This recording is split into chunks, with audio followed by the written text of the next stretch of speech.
All right. Well, I'll go ahead and get started. So my name's Lance, and I wanted to come on to talk about California Assembly Bill 840.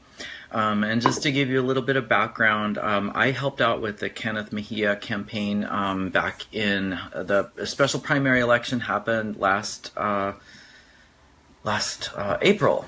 April it was. I worked with the team doing a few different things, but I definitely wanted to help protect the vote.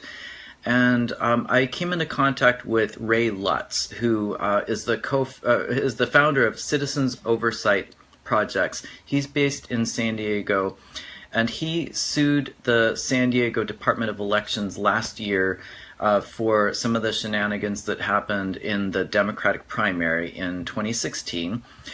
And so I've been in contact with him. He helped advise me on some of the issues facing campaigns and elections, and he gave me a training session before, like leading up to the campaign, and so that's how I kind of got involved with this. But I will put some of the links to Citizens Oversight Project in the description after this video. A link to his website, some of the other resources I have. Again, it's Citizens Oversight Projects. It's a nonprofit, and they do a bunch of different things, but election integrity is one of them. I will also put a link to Ray Lutz's Facebook page. You should definitely follow him or friend him to get updates and learn more about election integrity, especially what's happening in California, issues affecting us.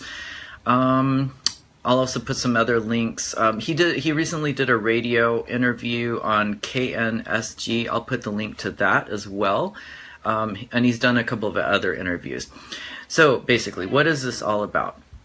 So AB-840 is a piece of legislation it's already a law, but on August 24th, some of the people in the legislature snuck some last-minute amendments to this legislation, and they're trying to pass it really, really quickly before anyone realizes what happened.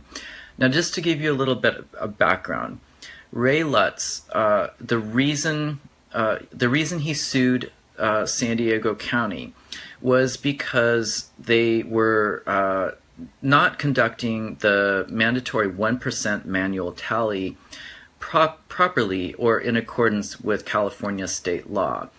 And let me just give you a little bit of background about that. So in the state of California, every single election is required to conduct, to calculate 1% of the total number of precincts in the election district, calculate that 1%, and come up with that number of precincts, and then hand count all of the ballots from that number of precincts. And so some of the history is that various departments of elections throughout the state of California have had different interpretations of what that means. In particular, they've had wide variations of how they interpret the number of ballots that you use as a basis to calculate the 1%. In San Diego's case, from what I understand, the Michael Vu, who's the director or the registrar of voters in San Diego, he basically didn't want to include all of the mail-in ballots that are received after election night. So here's what happens in an election. Many people, even more and more popular nowadays, are voting by mail. So leading up to the election, people start mailing in their ballots. They have a tally center at the Department of Elections. They start feeding those ballots into the machines, tallying them, sorting them, etc. So ballot processing starts well before election day or election night. Then people go to the polls on election day. They either cast their ballots at the polls that they are assigned to in their designated precinct, or they hand in their mail-in ballot. Instead of putting it in the mail, they hand deliver it. Or the third thing that happens is they show up to the wrong polling place, or they show up and they somehow don't have the precinct doesn't have a record of their voter registration, and in which case they give them what's called a provisional ballot, which is sort of like a wannabe ballot. It's sort of like a temporary ballot that serves as a way for someone to cast their vote with the understanding that it will be subject to the scrutiny of making sure that either the voter is a registered voter or they're registered in that county or whatnot. So it will be counted. I mean, the thought is that it will be counted as long as it can be verified as authentic or proper. Okay, so then after election night, mail-in ballots continue to pour into the tally center, and that happens for, I think it varies through different counties, but it happens at least in Los Angeles County. It happens up until I think 3 days after the election happens. So a huge number, like maybe tens of thousands of ballots, could be arriving by mail after election night at the tally center. In San Diego, or really in any county, if a registrar of voters decides to say we're only going to take 1% of the total number of ballots that were received as of election night at the close of polls, if they do that, they are most likely throwing out tens or maybe even hundreds of thousands of ballots that should be included in that base calculation of how do we get 1% of the total vote. In Los Angeles County, in the special primary election, 1% turned out to be 2 precincts. It was 1 mixed precinct, vote by mail and vote at precinct, and 1 exclusively vote by mail precinct. Now, Ray Lutz actually won his lawsuit, and the exact provisions are that San Diego is going to be forced to count many of the ballots that they didn't really want to, that they weren't in the practice of counting before, but basically it was a big victory. So why is the 1% manual tally important? So many people know, and many people believe, that we do not really have an election system that people trust or believe in. We have many flaws in the system. Counting 1% of the ballots cast by hand, it's kind of crumbs, but at least it's something. So in other words, the way that our elections work is they feed we have paper ballots here in California, which is good. However, they feed them into computers called central tabulators that calculate the total. They read the cards and they calculate the totals. Those central tabulators can be pre-programmed to produce a desired result that is different from the actual vote as cast. So, if citizens have at least a chance of knowing that 1% of the total number of ballots cast will be hand counted, not by a computer, not just fed back into the machine by the same machine that counted it in the first place, but they will be hand counted by human beings, that gives the voters at least some sense that we can trust at least part of the vote. And the idea is that if someone wants to tinker around with the central tabulator, they can't know in advance which precincts are going to be selected for the random draw for the hand count. So it's very difficult. It would be very difficult theoretically for a hacker or someone wanting to tinker around with the election results or to pre-program a certain result to do massive numbers of difference if they know that we're going to be manually hand counting 1% of the vote. So you can read more about this. I'm going to post some links after this video. But basically, the call to action is this. The time frame is very tight. This bill has left the California Assembly. I think what that means is that it's moved on to the Senate. There is a call to contact several different people, but first and foremost, please contact your assembly member and your state senator. I'll post some links about how to locate that person, or you can just Google it. That's where I would start. But then there is the committee, the Assembly Elections Committee. That is the committee, I think, where these amendments originated. There are a number of people, the chairman, the vice chair, several co-authors and authors of these amendments.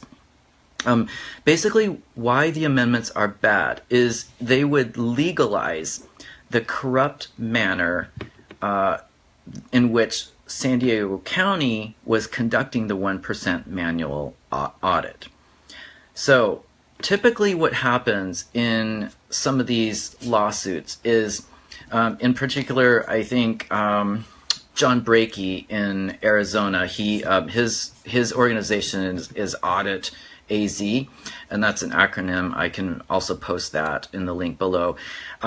He won at least part of a lawsuit in Arizona last year, and then what happened is the state legislature immediately turned around and passed a law that made it illegal to do the thing that would have protected the vote that John Brakey and his organization won. So this is following in Arizona's footsteps. Is Ray Lutz won a very significant lawsuit. He didn't win every cause of action that he fought for, but he got a big win.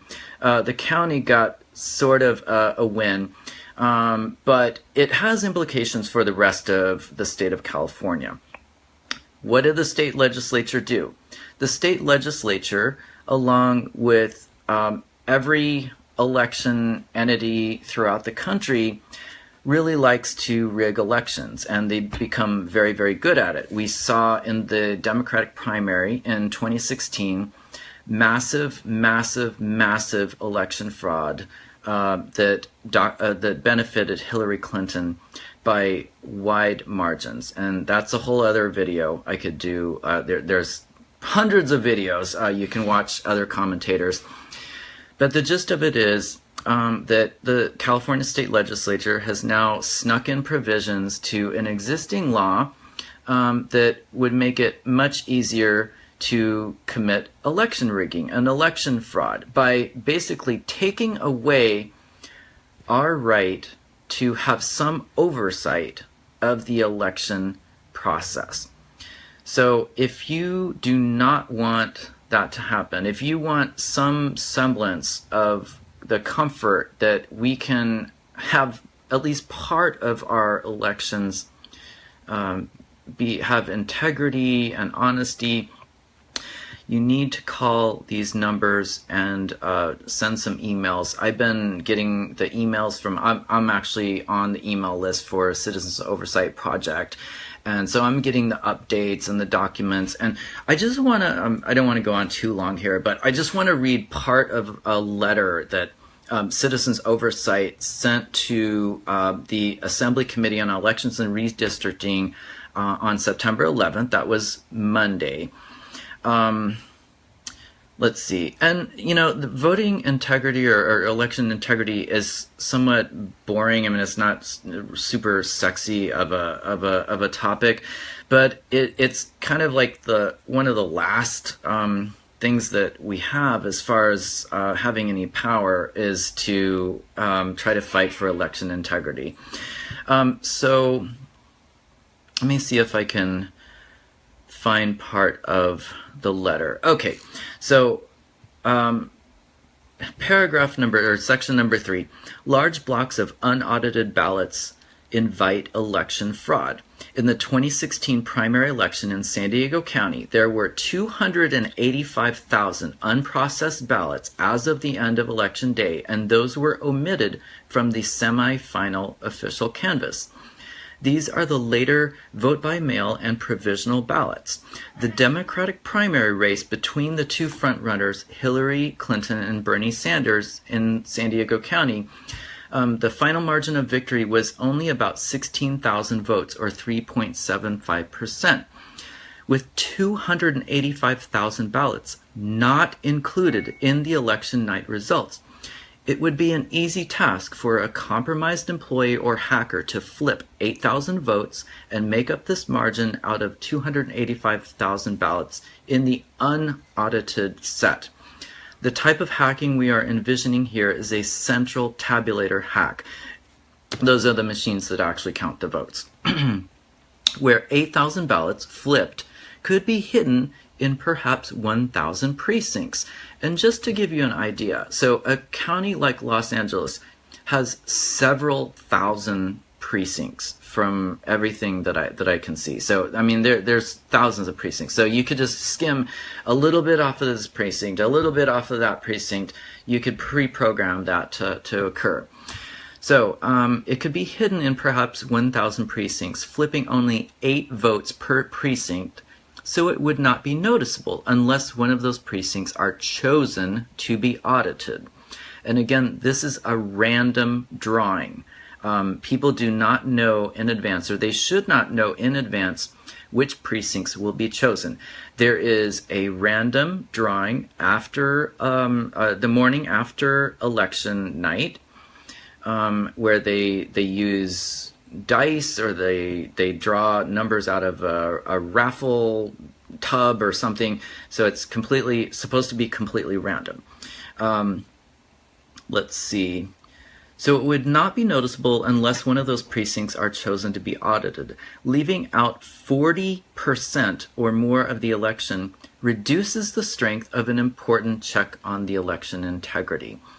And this is quite an impressive letter, and this man is absolutely brilliant. He has an incredible website. He does all kinds of citizens oversight projects, just as the name suggests, anywhere from like nuclear hazard sites, we're watching that, to elections, to all kinds of other things. And he's absolutely brilliant, and his website has tremendous number of resources and articles, and you can read the actual pleadings and documents that were filed in the San Diego lawsuit.